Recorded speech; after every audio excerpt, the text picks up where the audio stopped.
चैत्र पाडव्यानंतर चैत्र शुद्ध तृतीयेस सुरू होतो तो चैत्र गौर उत्सव। चैत्र गौर म्हणजे पार्वतीचा उत्सव। चैत्र शुक्ल तृतीयेपासून वैशाख शुक्ल तृतीयेपर्यंत देवघरातील गौरीची म्हणजेच पार्वतीची पूजा करून हा उत्सव साजरा होतो। पार्वती माहेरवासासाठी घरी आल्याचे मानले जाते। शंकर पार्वती यांच्या संदर्भात याविषयी एक दंतकथा प्रचलित असून शंकरांना पाहुणचारासाठी पार्वतीच्या घरी या काळात ठेवून घेतल्याचे मानले जाते। खरे तर पार्वती या माहेरवासिनीचं कौतुक करण्यासाठी हा सोहळा असतो। जुन्या काळी विवाहित मुलगी या काळात माहेरवासासाठी माहेरी येत असत।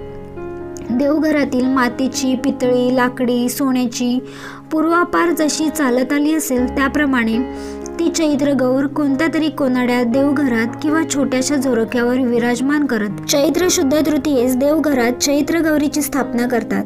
काही ठिकाणी ती झोपाळ्यात बसवण्याची प्रथा असते। काही भागात अन्नपूर्णेची पूजा केली जाते तर काही ठिकाणी गौरीच्या पुढे आरास करण्याची प्रथा दिसते। आरशीत ही कलात्मकता प्रदर्शन असते। कुठं पायऱ्या पायऱ्या करून गौरीची सजावट केलेली तर कुठे गौरीसाठी खास मखर केलेलं असते। पायऱ्यांवर सुशोभित चादर आणि तिन्ही बाजूनी भरजरी साड्यांचे पडदे। सर्वात वरच्या पायरीवर गौर, तिच्या समोर घरातील खेळणी, गौरी पुढे कलिंगड, टरबूज यांच्या अर्ध्या फळांची कापून केलेली फुले, फराळांच्या विविध पदार्थांची ही ताटं ठेवतात। गौरी पुढे एक बाळ ठेवलेलं असतं।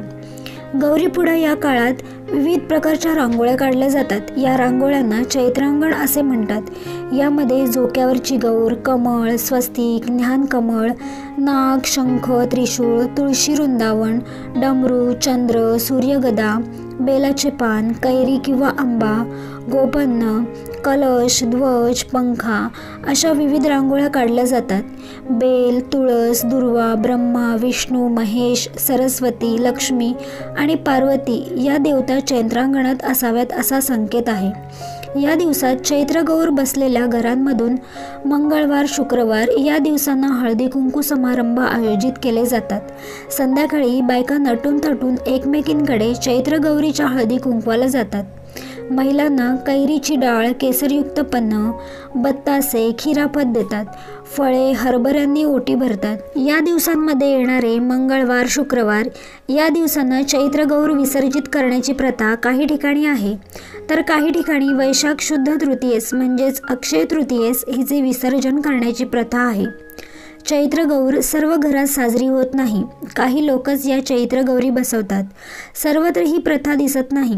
श्री शक्तीचं प्रतीक असणारा चैत्र गौर एक प्रकारे स्त्रियांच्या मनाला आनंद देणारा वसंतोत्सव असतो। माहिती आवडल्यास व्हिडिओला लाईक करा, शेअर करा आणि चॅनलला सबस्क्राईब करा।